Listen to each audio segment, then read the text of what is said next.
With us tonight, we have Dawn Reynoso, and Dawn is a park interpreter at the Ice Age Fossils Park in Las Vegas, Nevada.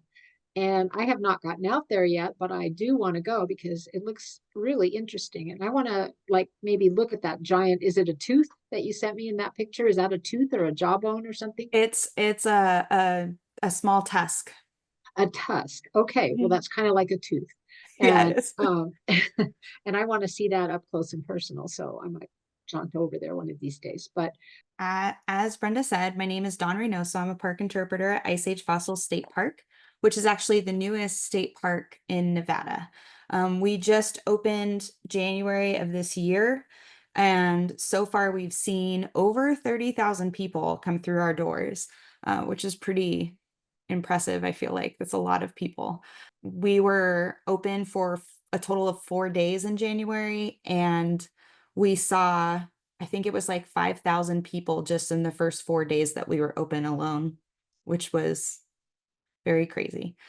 I'm going to do a little bit of introducing myself, introducing the park. I'm going to talk a little bit about the history of exploration and discovery at the park. I'm also going to give you guys a little bit of the behind the scenes in the building of the park, talk about what we want our visitor experience to be, and also the future of Ice Age Fossil State Park. I'm also going to highlight some volunteer opportunities and talk about some of the volunteer stuff that we've already done so far and where to find more information if you guys are interested. So a little about myself. So this is the photo of me on the right holding the small little juvenile mammoth tusk over top of the big tusk that Brenda was referencing. But my background is in geoscience and paleontology. My undergraduate degree was at UNLV in the geoscience department in earth science, and my master's was also at UNLV in the geoscience department, and it was in geoscience with an emphasis on paleontology and geochronology. This is the photo of me very happy as I was prepping like this tusk down here, which is actually on display at the visitor center. But as we go back in time a little bit, this is a photo of a trackway at Valley of Fire. These are some early mammal tracks. They're called Brasilithium tracks, which I believe you guys actually have some out in Gold Butte. This is a trackway that I was working with Dr. Steve Rowland on, mapping and molding. This is out in Valley of Fire. And this was actually my first time doing any sort of paleontology work, was way up here at the top of one of these rock outcroppings. Then down here, still as an undergraduate, this is me right here working with some other students and Helen Mortensen. I'm sure some of you guys are familiar with her and her advocacy work in Southern Nevada for different things. She would come out. This is actually at Ice Age Fossils State Park, well before it was designated as a park. So this actually took place back in 2011. I was working as a volunteer, a student volunteer for state parks at that point. I then went on to graduate with my bachelor's and did my master's. My field area was actually in northwestern Kenya, Africa. So I was working out of the Turkana Basin, and I got to spend 2 weeks out collecting rock samples for geochronology, which is just the dating of rocks, and doing some field mapping, doing a little bit of collection of fossils for some other parts of the project. And this is a picture of me on a different trip that I had out to Africa, where I was in the Nairobi National Museum collections room next to some amazing fossils. This was probably like one of the best experiences of my life, spending time in this collections room. And then after I graduated there, I did some teaching and some other odd jobs before I got hired as the park interpreter. All right, so now an introduction to the park. Ice Age Fossils State Park is in North Las Vegas, just off of North Decatur Boulevard, near the Clark County Shooting Complex. It is part of the Upper Las Vegas Wash in the Tule Springs area. We do protect the part of the Tule Springs fossil beds, and this is based on the geology and the fossil evidence that we have. This is roughly what the Tule Springs area would have looked like if we were looking north towards the Las Vegas range. This would be Gas Peak over here. But this is a composite image that I made that has like a spring mound over here with a lot of riparian vegetation and some like marshy wetland grasses and things. So this is what it would have looked like at the height of the last glacial maximum, roughly 25,000 years ago. And this is what it looks like today. Very big difference. So this is the same mountain range as we saw in the other photo. This photo is actually in the upper Las Vegas wash. And so we are actually in the wash. So these are some of the bluffs and cliffs and little slopes that the wash has kind of cut into the Ice Age sediments over time. All right, so to get you all situated, I know I said where we were located. So this little pink rectangle right here is actually our park. Like I said, we're off of North Decatur Boulevard here in North Las Vegas. We are in the middle of the Tule Springs fossil beds, at least the middle of the portion that is directly adjacent to the urban areas. This green area is the Tule Springs Fossil Beds National Monument, which was a national monument that was designated back in 2014 in December. That also protects a good chunk of the fossil beds and is our partner in a lot of different things because we are protecting the same resources. This little kind of wonky looking rectangle with the lines through it, this indicates a historic area. So this is part of the historic registry, and that actually is the Tule Springs Archaeological Site, which is the location of the Tule Springs expedition that happened in 1962 to 1963, often referred to as the Big Dig. And so I am going to talk a little bit about that. As you can see, we are squarely within that. There is very little of our park that actually is not encompassed in the historic registry site. So a little bit of the park history.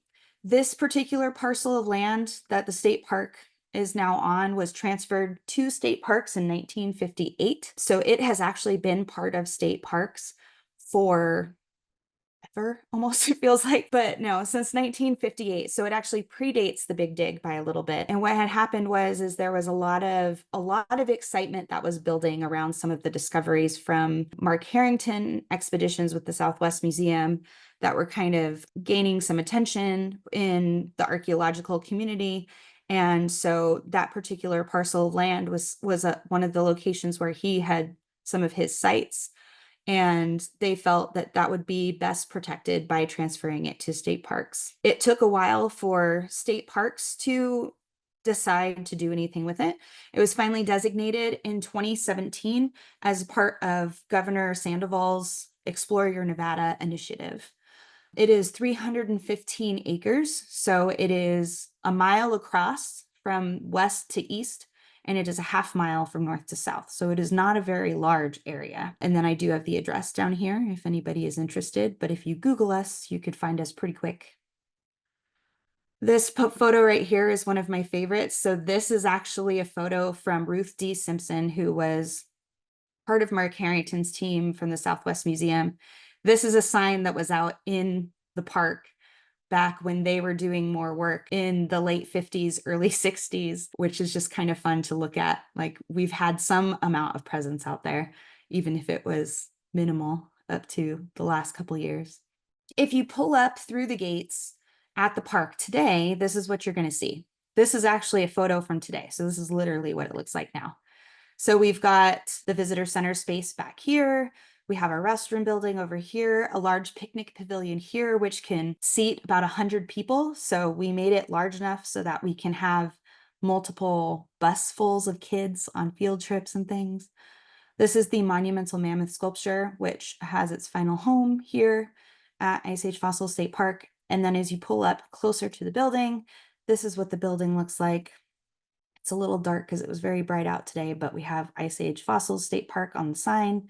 There's a really cool art piece right here as well that you kind of gotta see in person. So here's the history of exploration. Our scientific exploration history goes back over 100 years. The earliest known fossil finds that we are aware of date back to 1903 with Josiah Spur from the USGS Geological Survey. They were the ones to report the first fossils found. What he said he found was possibly a mastodon tooth, which is what is actually pictured here, along with some other bone fragments and things. Unfortunately, we do not have any pictures of any of the fossils that he collected. We also don't know where those fossils are located, so we can't go back and re-examine those. And the reason why that's important is because we've actually found no evidence of mastodon in the Tule Springs area. We think that what probably happened is that he had misidentified a mammoth tooth, which looks a bit different if you're familiar with their anatomy. Next, some time goes by, and then we get Chester Stock and Richard Russell. Chester Stock was the lead paleontologist down at the Rancho La Brea site in Southern California, and he came out during 1919 to try to document fossil sites that had similar age fossils to what they were finding out at La Brea. And so he came out with Richard Russell, and they did a survey and they collected some fossils, and they actually are the first people to have found any predator fossils out in the park, which is significant because after the recovery of over 10,000 fossils, we actually only have about a dozen confirmed predator fossils that have ever been recovered out of that 10,000 plus fossils. And so this photo right here is actually a picture of part of a toe bone from an American lion. And that was the first confirmed predator from the Tule Springs area. And this is actually on display at our visitor center, so you can come see that in person. Then we had, in 1933, Finley Hunter from the American Natural History Museum in New York City. He came out doing an expedition. He found a bunch of fossils, including this cool bison skull, also on display in the visitor center, in relation to some worked stone objects, some lithic objects, including an obsidian flake. Now, the obsidian flake, without having any obsidian in the valley, we know for a fact it had to be brought in by people. And so that was like the big deal there. So on the back of that discovery, Mark Harrington from the Southwest Museum came out to do some investigating. He is credited for starting like the Lost City Museum. He had a bunch of discoveries out at Gypsum Cave recently before coming out to the Tule Springs area. And what's really funny is that after his first visit, he wrote in one of his books that he said that there were some interesting things, but there weren't enough things to actually bring him back to reinvestigate anything, which was really interesting. So he kind of threw us some shade back in the day. But then along came the invention of radiocarbon dating. And one of the things that Harrington had collected, in addition to some fossils and lithic objects, were what he thought was charcoal from a campfire or a hearth.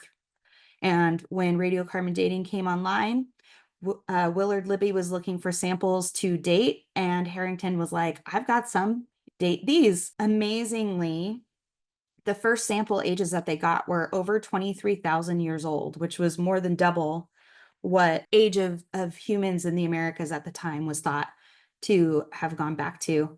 And so that was a really big deal. And so Harrington's like, wait a minute, maybe this Tule Springs area isn't as boring as I thought. So let me go back out there and collect more samples.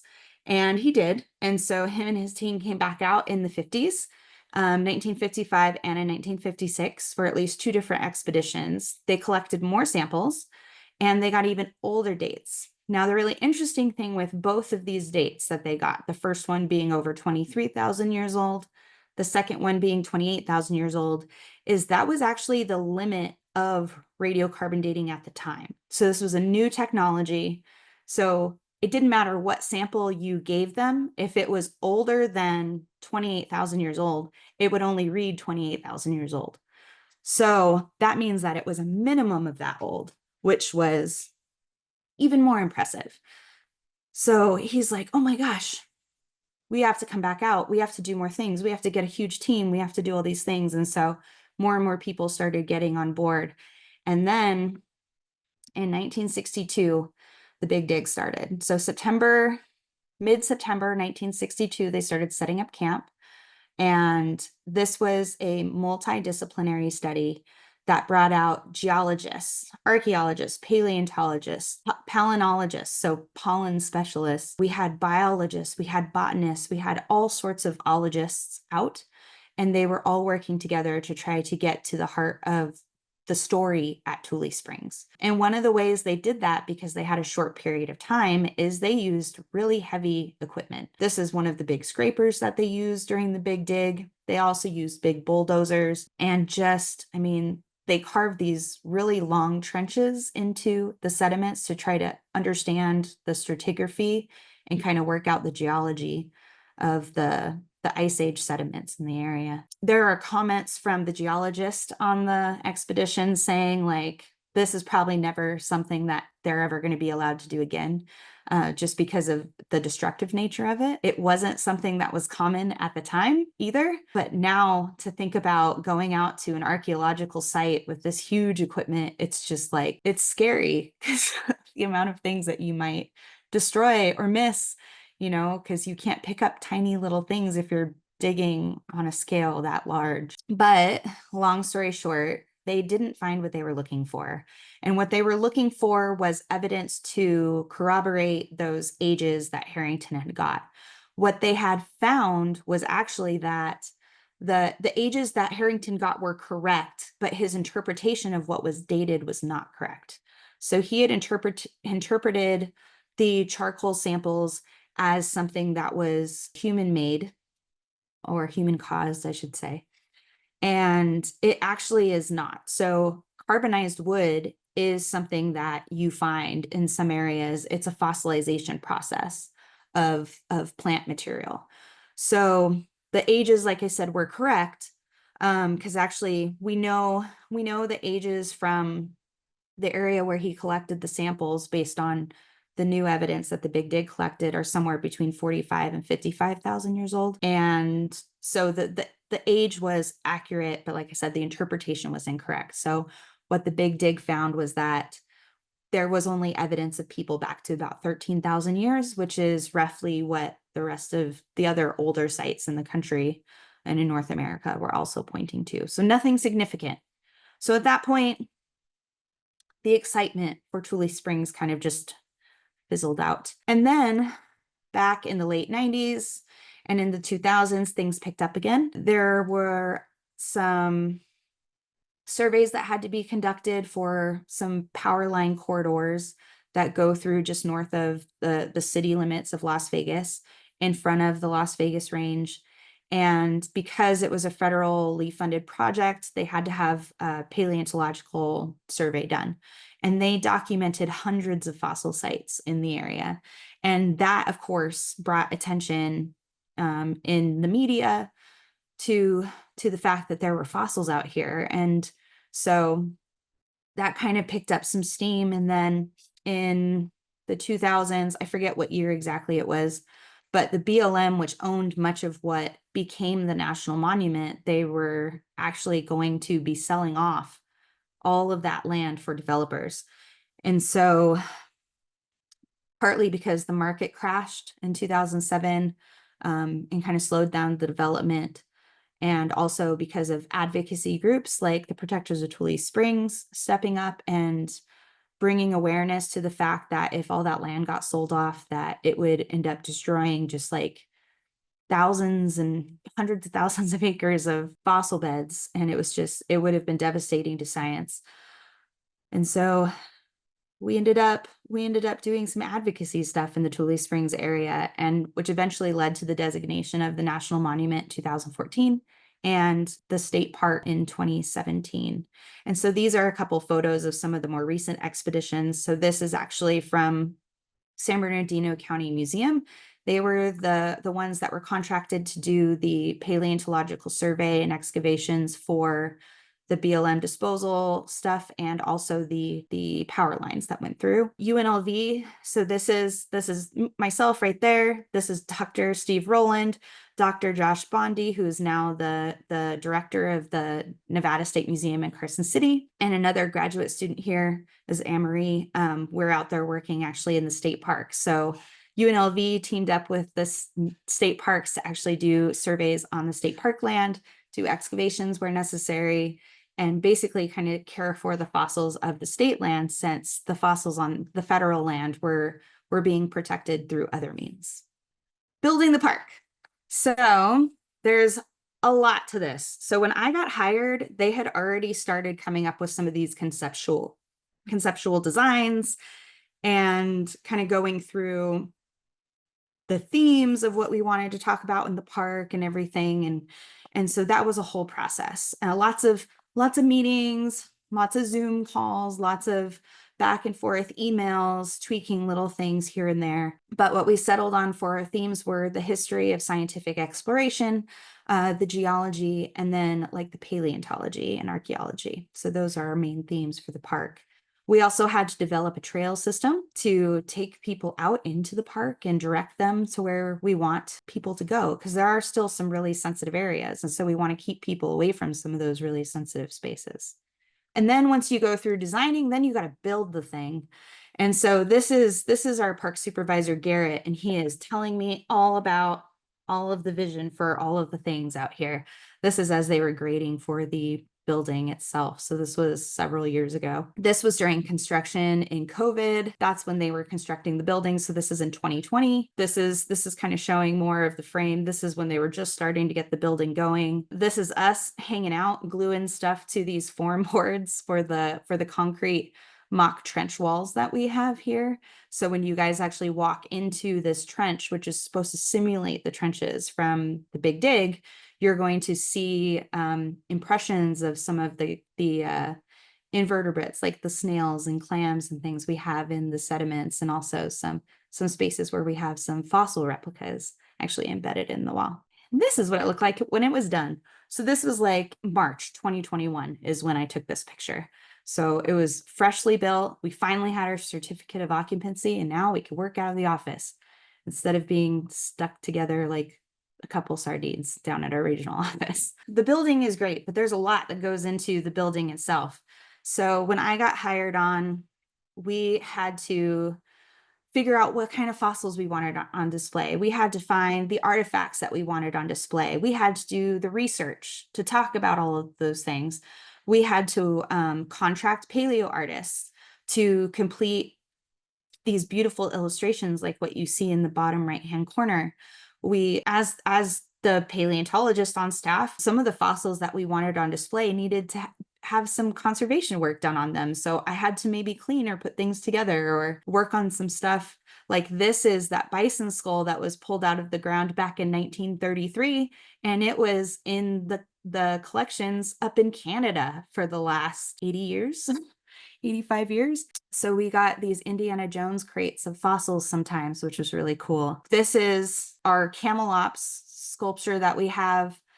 The replica that's in the center of our gallery space was built in virtual reality, which was really a crazy experience to work on. So I had to work with the artist on that to make sure that all the bones were accurate. And this is something, so in the midst of all that, we still got to do some exciting things and talk about the park with people. So this is actually our junior paleontologist hike that we've done almost every year now for the last several years for the Las Vegas Science and Technology Festival. Our digital media, so we had to make a park movie because we have a theater. So this is a little bit of filming of that.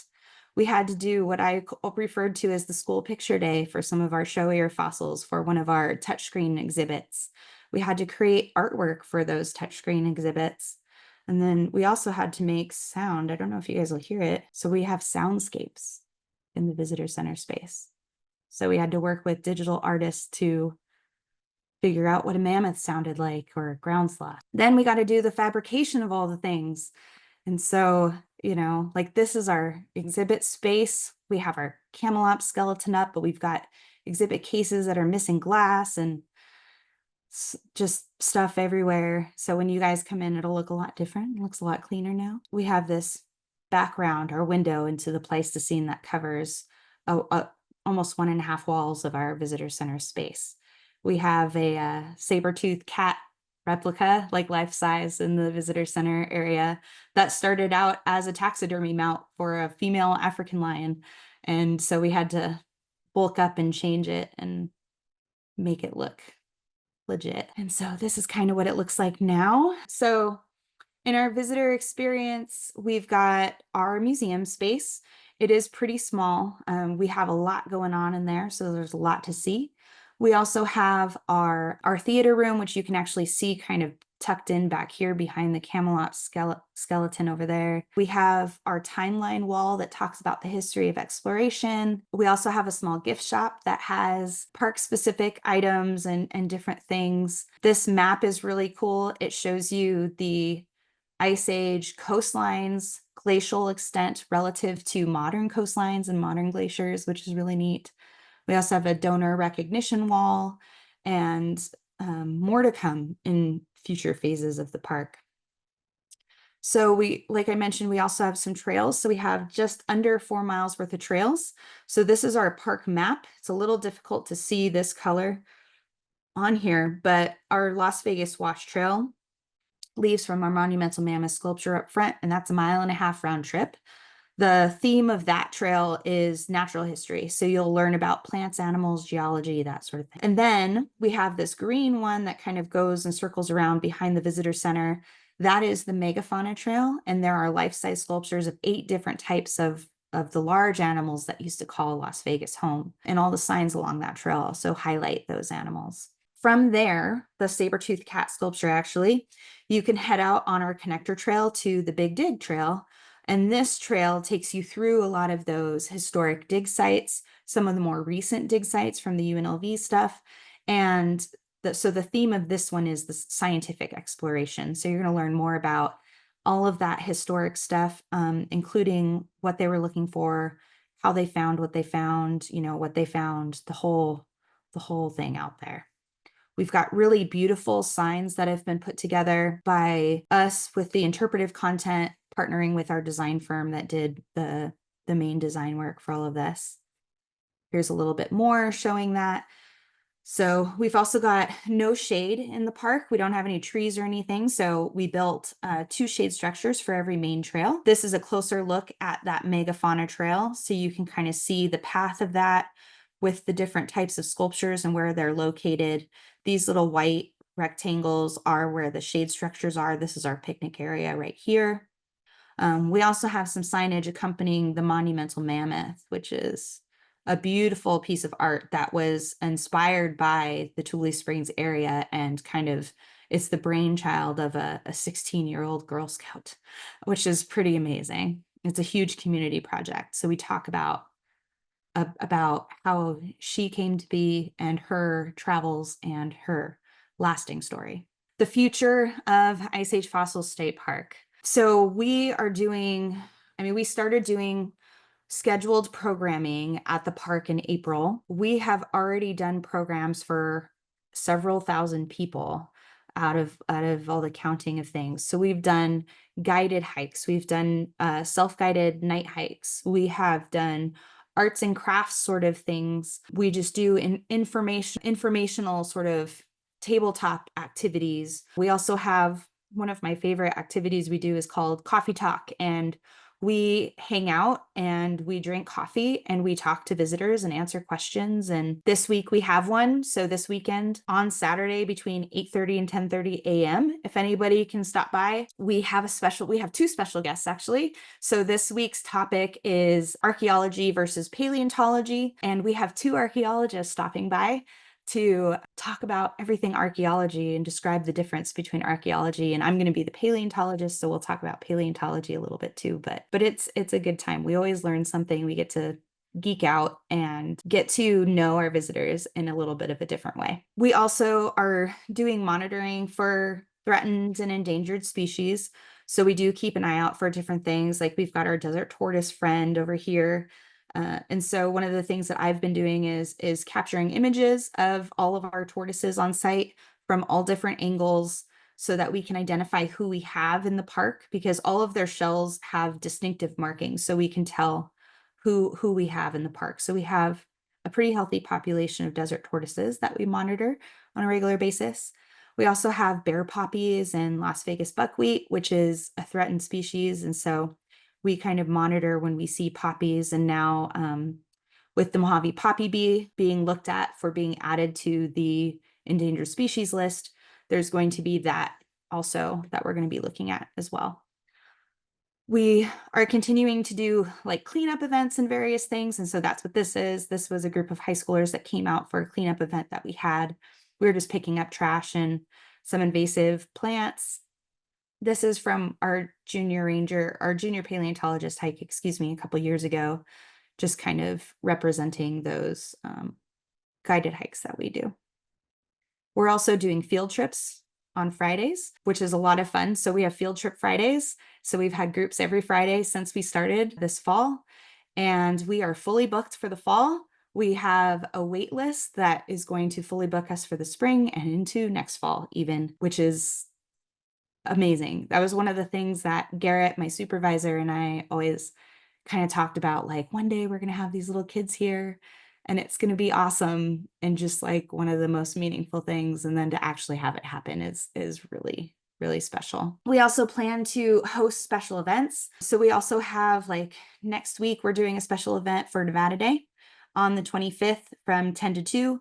We're going to have a variety of different activities that are either guided or self-guided, just to celebrate the holiday with everybody. And with the kids being out of school, we figured it'd probably be good to get people outside and doing something fun. So this right here, though, this is one of the things that I am most excited about, because I am an educator, but I am also a researcher at heart. And so with that research side and the paleontology side of myself, this is what really makes me happy. And so this is the visitor center right here that we currently have. Eventually, we want to add another building behind the visitor center that is going to be a research lab and a repository. We're hoping to have a classroom space, so we actually have an air-conditioned space to do programs and things.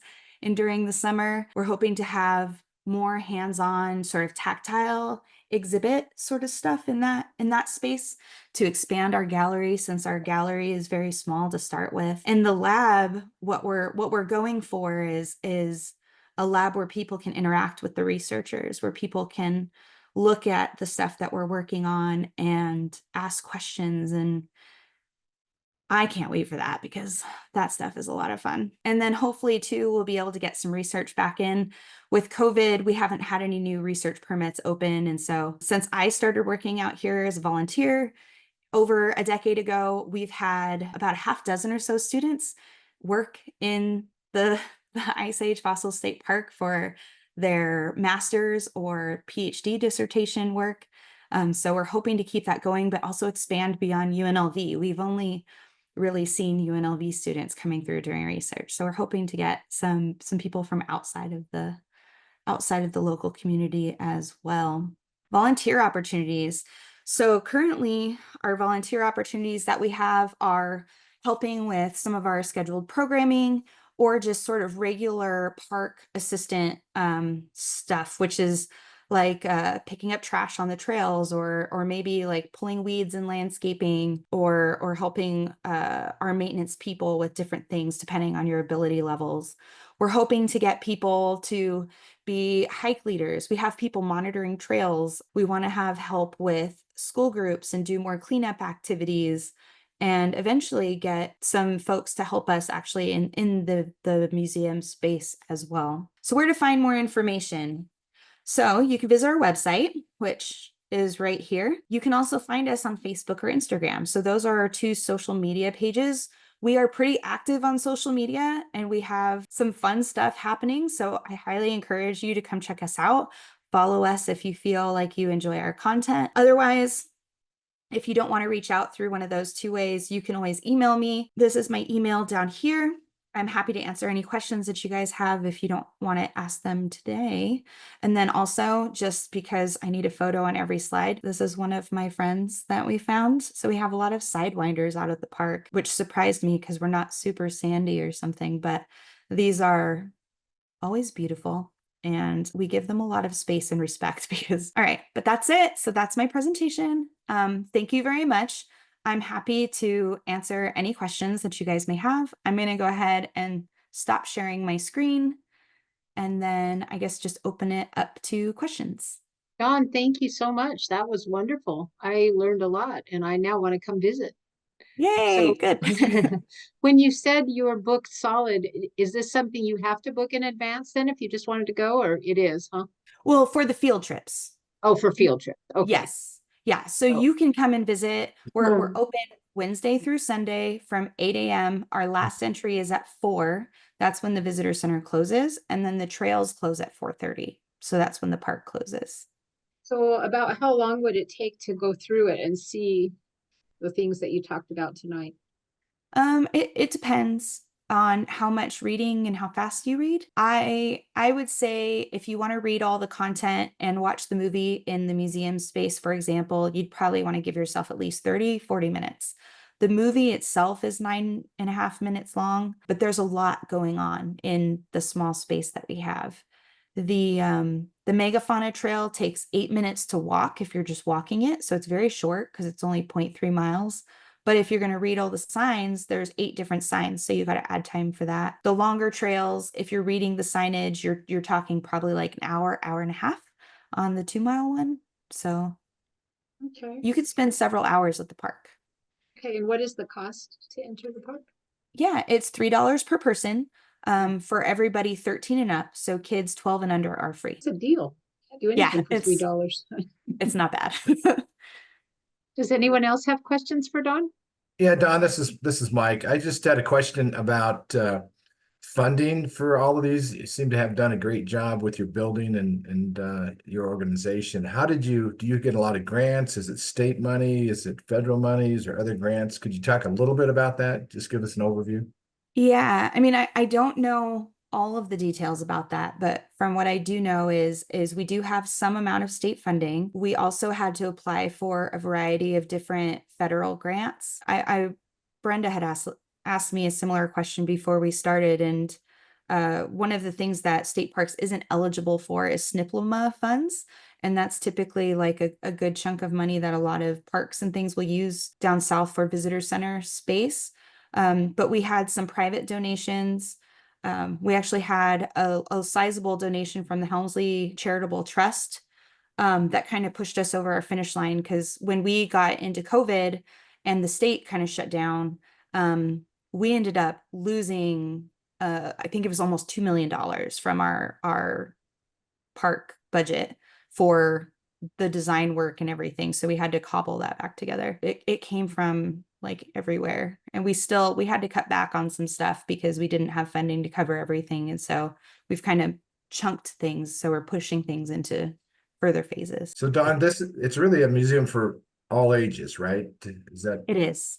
okay? Yes. Yeah. And the activities and educational programs we do, we try to do one that's geared kind of all ages every weekend, but we also try to have another one every weekend that's geared more towards families with kids. So we try to capture a wide audience in everything we do. I got another question. So Mhm. Don, if you go out on those hikes, are you going to you can see the real fossils in there, or are they the ones that you said in the dig? Is there real fossils we'll be able to see? You can if you know what you're looking for. So most of the fossils that are at the surface are very fragmented. We don't have great preservation, so you see a lot of broken pieces. We also have found that making sites public and telling people where things are is a good way to get things messed up or missing. So we don't actively highlight any specific stuff in situ. Most of the things that are the really showy pieces are actually in the visitor center space because they've already been um, worked on and pieced back together and everything like that. One of the things I thought of is talking about the programs. We share our program schedule on our website. So the Nevada State Parks website has an events page where you can see all of our events for the month. We're trying to get them out about half a month, a couple weeks in advance, at least a couple weeks to a month in advance. But we also are sharing everything through our events page on Facebook. So if you're on social media, that's the place to see our our different programs and activities and things. Anyway, Dawn, thank you so much for presenting with us tonight. That was excellent. And you have a lot of knowledge about that place and are really good at sharing it. This was much more in depth than I was expecting it to be. So, Oh, well, I'm glad you enjoyed it. No, I it was really good. sometimes never know kind of what to share for various No, audiences, this so. was really good. Debbie in the chat says thank you. Connie, you said something? I said it was very interesting. We will be sure to come up. Yeah, Okay. definitely. I think we'll come out and look at that now that it's not so hot anymore. That'd be a fun thing to do. If we wanted to come as a group, is that a possibility, or is that considered a field trip and we'd have to make an arrangement 7 years in advance? It depends. So field trips, when I said field trips, I was talking about school groups. So Right. those Okay. are so those are school groups. We do offer ourselves up for like guided tours of various organizations. So we have had scout groups. We've also given hikes for other groups. Like I'm trying to think. We did one for the Southern Gem and Mineral Society, I think, and some other organizations like that. So you guys can, if you want, you can email me if you want to look at setting something up. And what we would probably do is just try to figure out a good weekend day to do it, Uh-huh. if that usually works for you guys. Yeah, 'cause I Or guess you wouldn't have field trips on the weekends necessarily because schools. right. The only other option, because field trip Fridays are reserved for our school groups, we could Mhm. potentially do something on like a Wednesday or a Thursday. And most of our folks are retired, so day of the Okay. week is not as crucial as it is for some people, but the weekend is always good. So, okay. All right. Well, maybe we can get something set up. Do you have a limit on number of people that can come at any one time? Or I'm not Um, saying we'd have a bazillion people. That's not true, but what's a yeah, I good mean, size? it depends. So we can only fit comfortably probably about 30-ish people in our gallery space.